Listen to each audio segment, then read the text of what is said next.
Are you a film fan who loves the ultimate home video experience? Look no further than The Disconnected. Your host, Ryan Verrill, is your go-to source for the latest and most accurate information on home video releases, exclusive interviews with industry insiders and filmmakers, and has established a thriving community where every film and physical media enthusiast feels welcome. From hidden gems to blockbuster hits, The Disconnected brings you insider knowledge and a welcoming space to share your love of cinema. Watch every Thursday night at 9:30 Eastern, 6:30 Pacific for the live announcements show, and follow The Disconnected on social media to stay updated. Subscribe to The Disconnected on YouTube or on the podcast provider of your choice and dive into a world where every movie night is an adventure. If you're looking for more horror outside of the mainstream, look no further than Unsung Horrors, a podcast about underseen horror movies. I'm Lance. And I'm Erica. Every other week, we'll cover a horror movie with fewer than 1,000 views on Letterboxd. We'll even give you double feature recommendations to pair with the movies we discuss. From gothic to shot on video, from slashers to comedies, from giallo to J-horror, we'll cover all the subgenres. So join us as we unearth these hidden gems of horror. Follow us on Instagram, Twitter, and Facebook, all at Unsung Horrors, available wherever you listen to podcasts. And part of the Someone's Favorite Productions podcast network.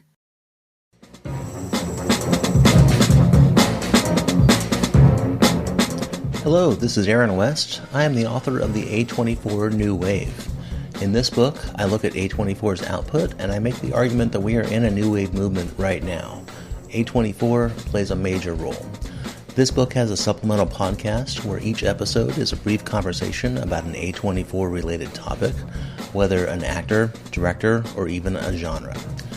As I continue research for the book and conduct interviews, I expect to record podcast episodes with people involved with the company. You can find the podcast at cinejourneys.com or wherever you find podcasts, and we are proud to be members of the Someone's Favorite Productions podcast network.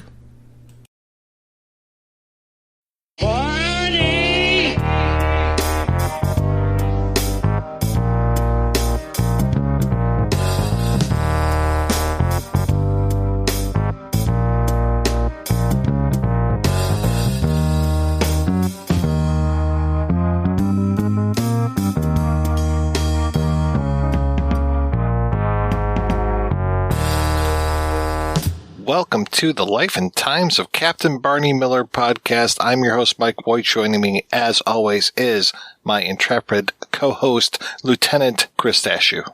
I'm here. I have to go use the bathroom on the first floor.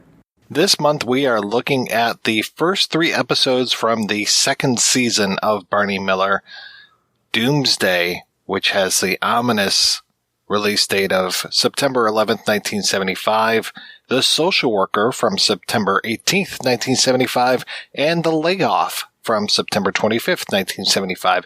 Like clockwork, every week these episodes are coming out. That was the time and place when stuff like that happened, right? Consistent, high-quality television content. We got a really solid crew on these things. Each one of these written by the same, or at least credited to the same 3 people, Danny Arnold, Chris Hayward, and Arne Sultan, and all 3 of these directed by Noam Pitlick. And Noam, he directs, I would say, 90% of the episodes this season. I mean, there's something to be said for consistency in the director's chair. Definitely. I mean, we kind of saw that with Kolchak and the way that maybe some of that inconsistency in both the writing and the directing maybe gave us some less than optimal episodes. Less than optimal is a nice way of putting it, yeah. A lot less than optimal. We should talk about the new opening song and new opening credits, because they are different. They're completely different, actually. Both of them are completely different, except for the fact that apparently they couldn't find Barbara Barry to do anything else, so they just reused her footage from the first season. The opening with Barney is very familiar. Like, I think we might see this in other seasons of him starting to go up the steps to the 12th precinct. I'm so glad that they changed out that Wojo footage for you. That one him doing karate was so great. So, I'm sorry. I thought that you would have been excited to see Wojo in some new duds. I just like how 70s it is. It's like the freeze frame at the beginning. Like, it's perfect. It's exactly what I expect when I think of a show like this. The freeze frame from the first season seemed like it was footage from the episodes, and this seems like these are just, like, character introductions. Especially the Ron Glass and Jack Sue thing, where it's just like, hey... Which they finally get their own intro. Hey, we're two actors hanging out here. Let's smile. It's a pretty different intro, but not in a bad way. I definitely think they've kind of found their footing a little bit. The theme is getting closer to what I recognize, but the horn solo is different than what I remember. I mean, it's very iconic. Let's just put it that way. It's definitely different than the first season.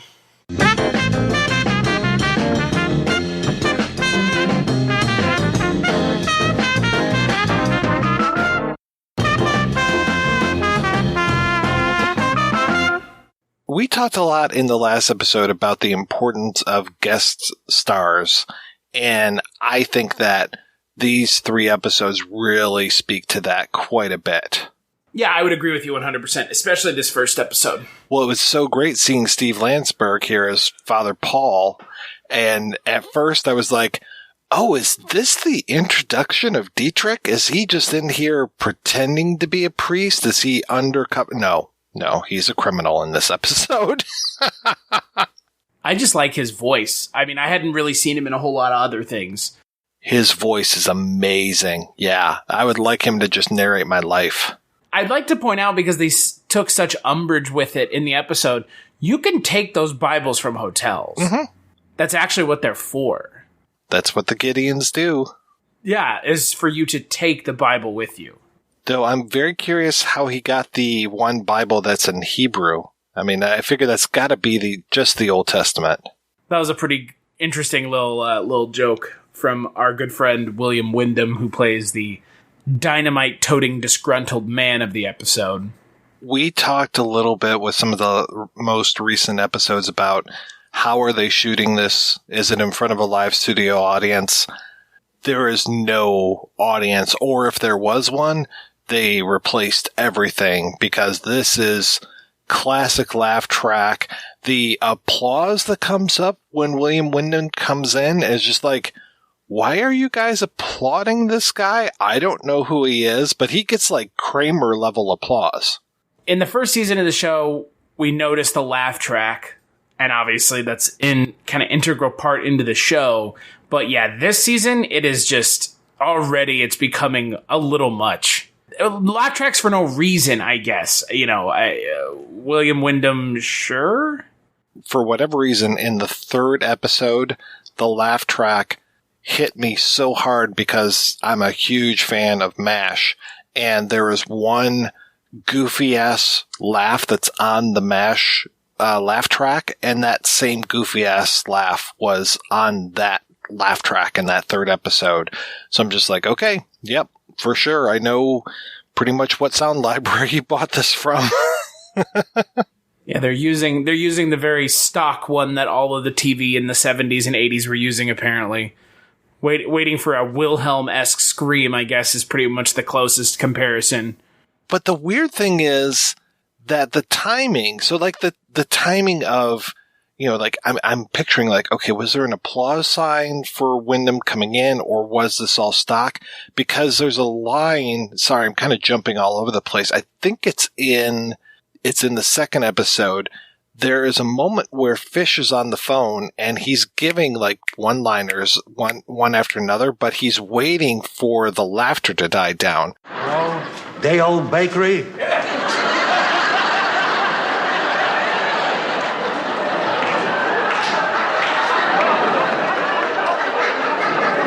What do you got laying around that says, Happy Birthday, Bernice?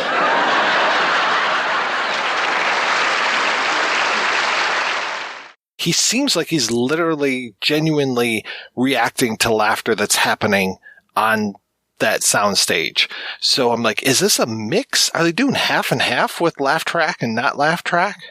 Or they 80, well, no, I guess they couldn't ADR out the laugh track, could they? Not really, because when they do that, it just gets really funky, like when you watch those clips of Friends without the laughter. We want you to speak to a psychiatrist. You don't understand. Ugh, this is so silly. This is all just because of a sandwich. A sandwich? Yeah, you see, my... Hello and welcome to Tumbleweeds and TV Cowboys. My name is Hunter. In this podcast, I'll be joined by a different guest each week to discuss a classic Western movie or TV show. I've been a fan of classic Westerns for as long as I can remember, and in recent years, they've become very nostalgic for me. I love the aesthetic, the tropes, and I love seeing different filmmakers' takes on them. At their best, they're incredibly entertaining, rewatchable, and some of my all-time favorite movies are Westerns.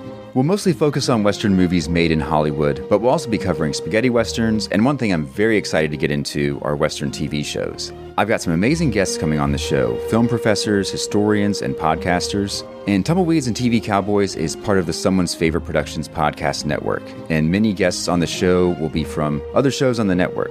Thanks for listening. Sister makes these amazing turkey sandwiches. Her secret is she puts an extra slice of gravy-soaked bread in the middle. I call it the moist maker. I put my sandwich in the fridge over here. I'm sorry. I believe I ate that.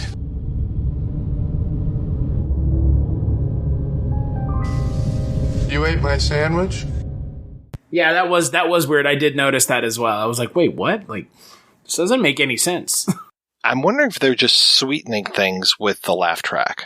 I think that's probably what it is, like pumping it in a little bit. That kind of makes sense. Because, I don't know, maybe the audience wasn't particularly, enthusiastic. But, it could have been like the William Wyndham fan club was there and they just had to go nuts. Yeah. His whole family was there, super excited. I do like his character. I felt like his conclusion of his storyline in the episode fell a little flat. I'm not sure how else they might have concluded it. I was almost hoping Barney was going to take that dynamite vest and just hit the button himself and see that it was fake, but that's what I was expecting too. And then that's not what happened, obviously, but no, it was just kind of fell really flat. So I think we're getting to the point where I'm starting to recognize the patterns now as far as there being like an A, B, and C story here. We've got the A story of William Wyndham coming in as George Weber, who's wearing a dynamite vest and wants to blow up the precinct unless they arrest the governor, the mayor, and the city council. We've got the B story of Father Paul, who's the Steve Landesberg character, who is the first person we see arrested, coming in and being booked, and he is being accused by Wojo of being a fake preacher because he's carrying around all these Bibles and he's trying to sell these Bibles. And then we get the C story, which is the plumbing being out in the station, and that is good for laughs from both J.J. Barry as the plumber and then also really focuses on fish. Like I've said before, and I'll say it again, Abe Vigoda is my favorite part of the show, so anytime he is given, not the spotlight, but he's given more to do than some of the others.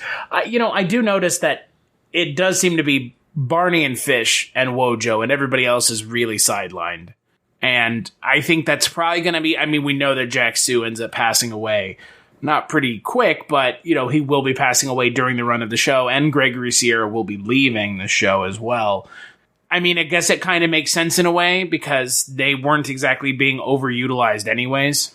Jack Sue doesn't look very healthy in these episodes. No, he does not. He sure does not. I know that he died of cancer, but I don't know what kind of cancer. I'm wondering if it had anything to do with his liver, because his eyes look really jaundiced. Yeah, he doesn't look great. But here's the thing. He's on the show for another 2 more years. It's not like, he's 1 or 2 episodes away from passing away. For some reason, he doesn't look great. He looks tired.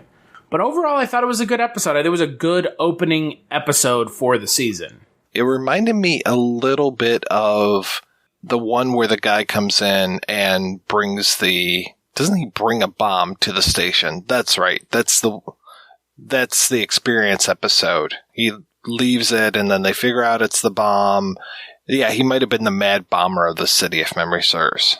It's very similar to that. I wasn't a big fan of the way the episode concluded, but everything else outside of that was great. We're really starting to get this is New York in 1975 vibe coming in, especially with the third one, but even with the second episode, The Social Worker, which is a weird name for this episode because now Liz has a job, and I'm not sure if she had a job before, but now she has a job and she's a social worker. So this episode is... I thought she was just a social worker from the get-go. It could be. They never mentioned what she did. God, I hope I don't say that. And Chris is like, no, of course. And No. Like, when they said she was a social worker, I was like, when did they introduce this? Or is this it? Just like, all of a sudden, there's a random detective walking around in the precinct. That was so weird. Like, he reminded me of Mr. Poopy Butthole from... I've been here the whole time. Hey, fish. Don't you know me? Hey, Liz. Oh, and by the way, this is Art Metrano's only appearance on the show. Hey, Mike, how are you? It's so good to see you, Mike. Oh, wow. I love you, Mike. How's the wife and kids? Ooh-wee. Yeah, it's super bizarre. Don't try to make this guy a thing. Because, like, he's not a thing. Did you recognize Art Metrano? No. He was the leader of the Choppers in one of your favorite episodes of Kolchak the Night Stalker. Oh, great. Yeah, he's the guy that the headless biker is coming after at the end. And did you recognize Alex Henteloff as Harold Polanski? He has such a distinct voice, but I don't know him from anything. You actually saw him a few months ago. That Experience episode I was talking about, he was in that. He shows up as a lawyer, Arnold Ripner, and then he will come back as that Arnold Ripner character several more times throughout the season. But for whatever reason, in this one, he's Harold Polanski, the forger. That's super weird. He's pretty integral to the plot of this episode. Also, James Gregory returns as Inspector Luger again, much to my chagrin. Worst character in the show, period, the end. He's drunk all the time. He has to be. You are not going to be a happy man, because, yeah, he becomes, like, pretty much part of the cast. Oh, God, he's like a drunkard. Like, I know James Gregory more than likely wasn't drunk, but his character just acts drunk. And his whole, like, weird thing against Polish people when Wojo won't sell him the baseball? I don't know how I feel about that. I felt a little tone deaf. Like, why are you gonna, like, really, like, that's where we're going with this show? Like, come on. Because he's the only one who's done it so far. He seems to have a real problem. Because they could go for that joke in the third episode, but they don't do it. He's got a weird thing against Polish people. And he wants that baseball. Real bad. Yeah, so strange.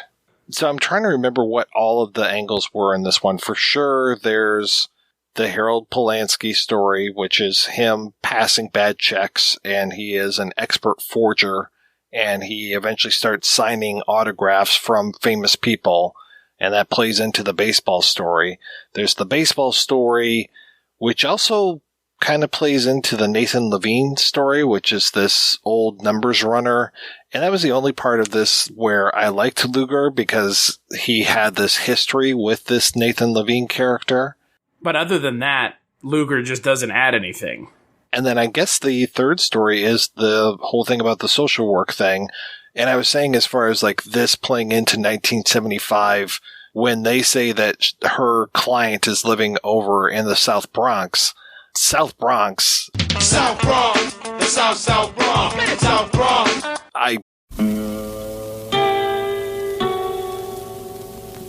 Hello, filthy movie lovers. My name is Gentry Austin. And I'm Casey Scott. And we're the hosts of The Sin Syndicate, film podcast for something weirdos, anti-criterion bros, and Joseph Sarno aficionados. Join us semi-weekly as we peer into the adults-only theaters and sticky-floored cinemas of the golden age of sexploitation, when the morals were loose, the laws were murky, and the intercourse was all simulated. Find us now on the Someone's Favorite Productions podcast network.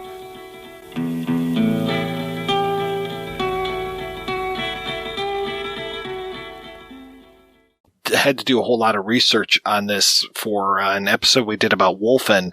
The South Bronx is like, it was like this burned out, like the buildings were falling down. It looked like another world. Like seeing these shots in Wolfen, I was just like, is this for real? There's no way that New York looked like this. But it did. It was a complete shithole. Yeah, I mean, that I think it's a lot of not hard for reference, but I think it is hard for American audiences now watching this, contemporary audiences watching this, understanding that. At this point in 2020, South Bronx is probably gentrified into the ground, so... Exactly. She's going over to Dumbo to some new denim and some free-range coffee.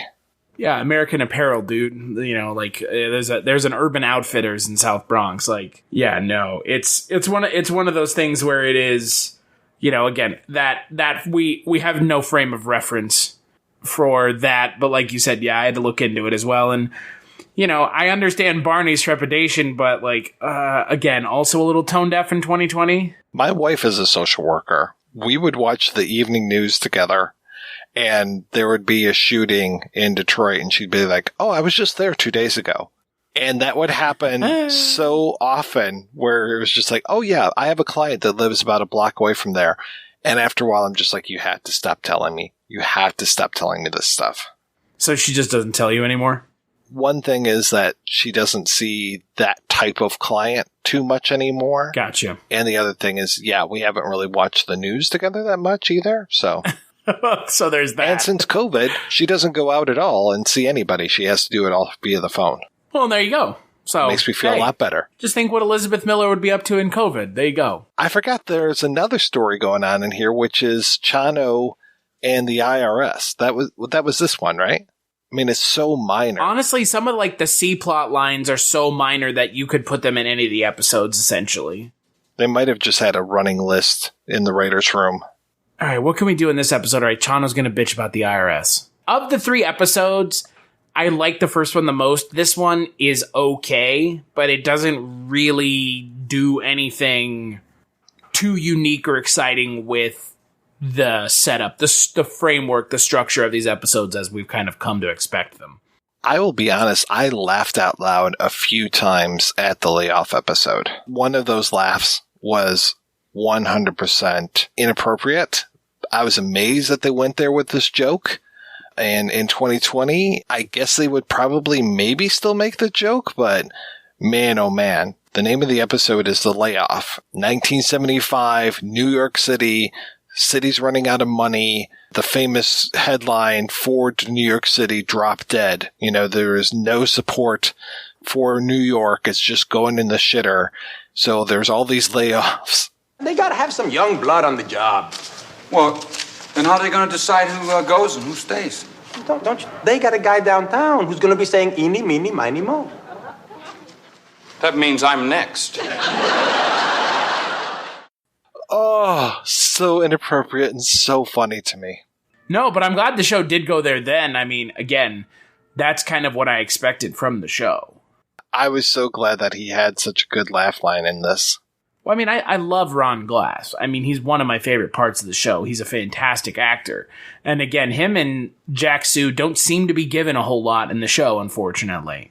They really do play second fiddle to everybody else. Though Jack Sue has a great moment when the layoffs actually do come, and it's Chano, Wojo, and Harris are the ones being laid off.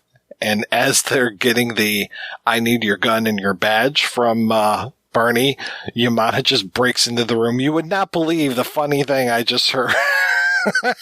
And then they all look at him and it's like, not the moment. Your timing is off. But hey, Bob Dishy is in this episode. Yeah. Our friend from Mr. Dreams for Sale. Yeah, Mr. Shakespeare himself.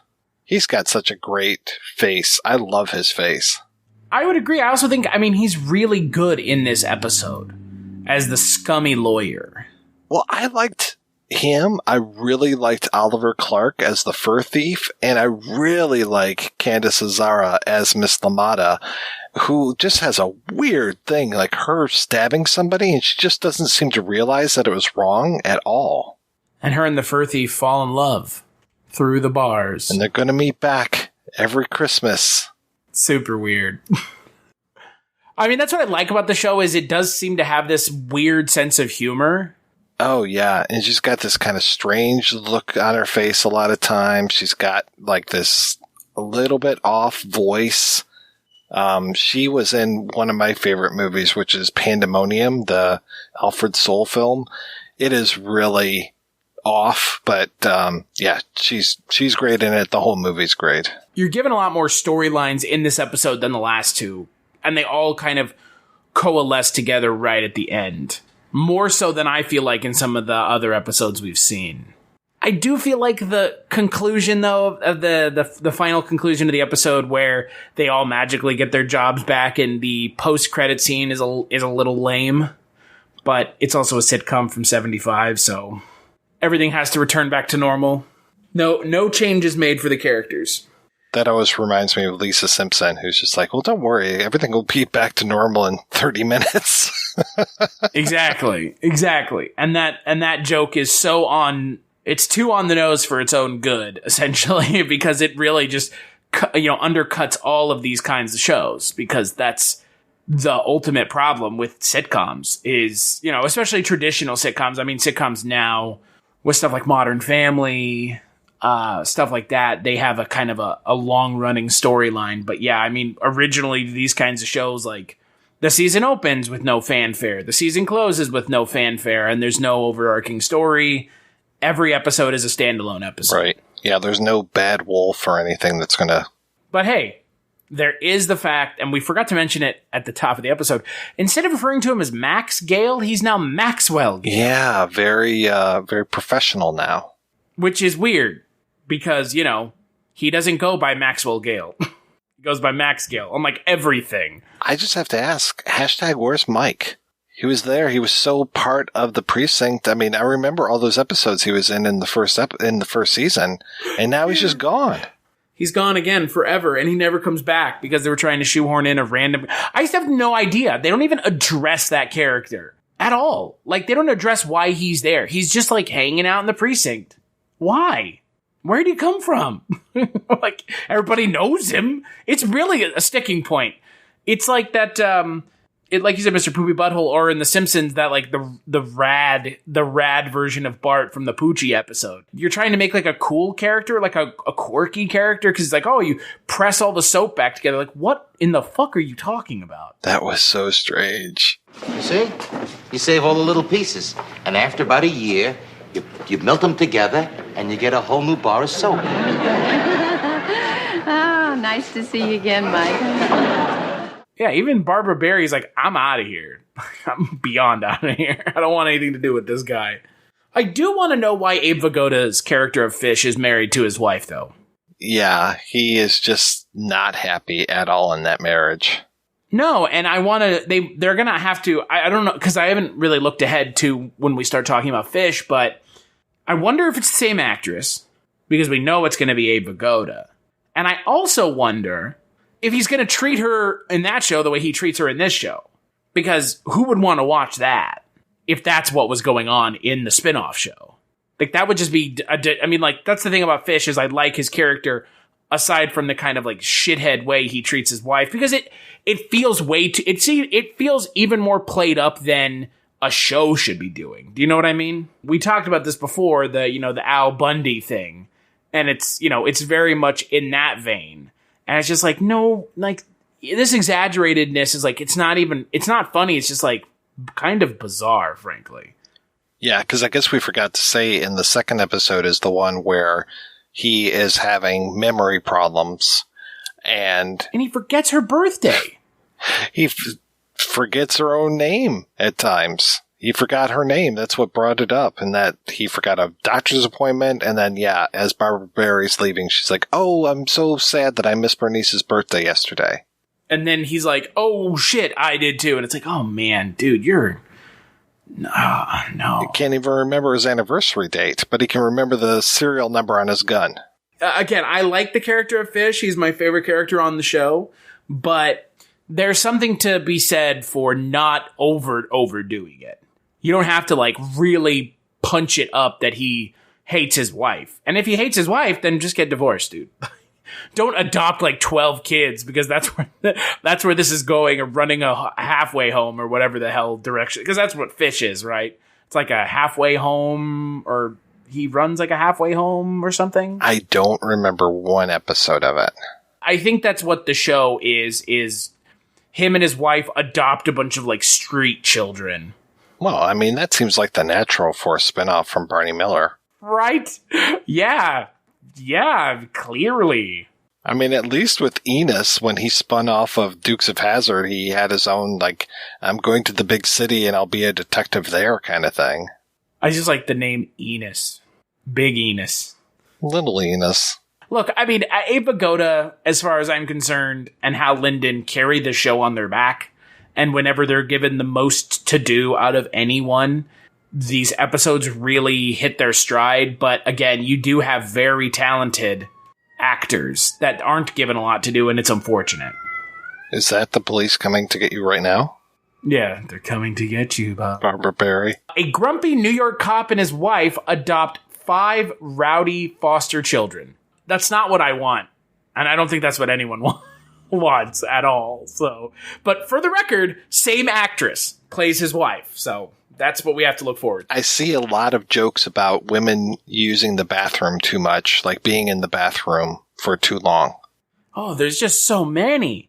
I gotta shave and get to work. That's a level of humor. I mean, with the Bernice jokes, I mean, yeah, okay, you say, like, oh, apparently you've never been married before. Like, there's little jokes that you can do, but yeah, he seems to just hate her from some of the comments that he makes. Legitimately hates her. It's not like I'm like offended by it or anything.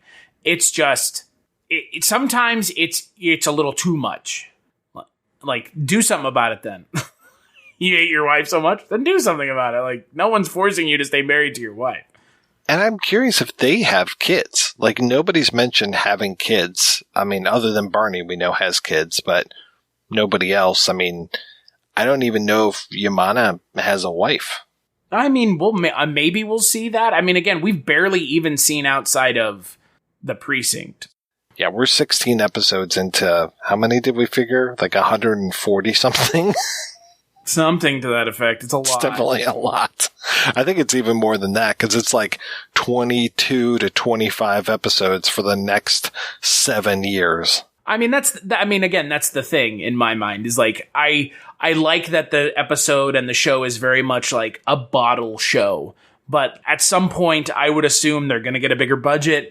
They're going to get more diverse storylines that can't just take place inside the precinct. Or maybe it will only be in the precinct, but I just don't see that happening. Well, when they start adding all the special effects and stuff, that's kind of when the show goes downhill. When Abe Vigoda turns into a transformer and starts zipping around the room, that's when the show really hits its stride. Bonnie, she wouldn't touch my dipstick. Bonnie, I'm forgetting everything. I'm going to use this telephone. A lot to look forward to with the second season of this show. Yeah, no, I'm looking forward to diving in. So, Chris, what is going on with you in your real world? Just podcasting and podcasting and podcasting and podcasting. So that's it. And if you want to know about the podcast that I'm on other than this one, find me on Twitter at casualty_Chris. What about you? What's going on in the world of Mike White? Podcasting, but not nearly as much as you, sir. That's because you have a brain. I'm over at the Projection Booth podcast, and every week putting out a new episode or two. I've been looking at the schedule for October, and I've got a bunch of stuff that's all ready to be cut and put out there as special episodes. So October's going to be 31 Days of Horror. Oh, whoa, dude, crazy. You too? Oh my God. It's October. It's true. Hey, that's mine's Horror-tober. It's pretty bad. 31 Days of Horror. Horrorween.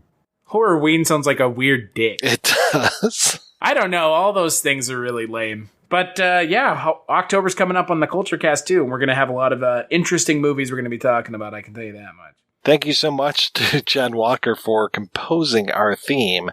I should talk to John and see if he wants to change it up a little bit for season 2. And thank you so much to everybody for listening.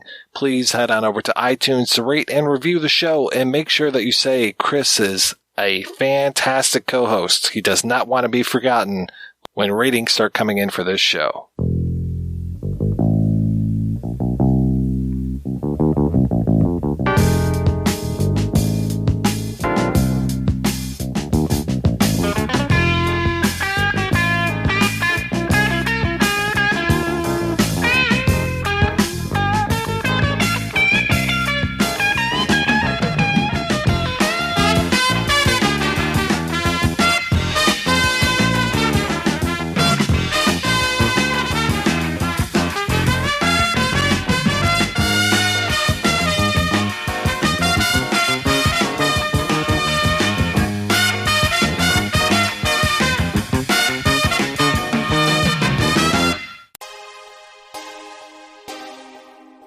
The audio commentary.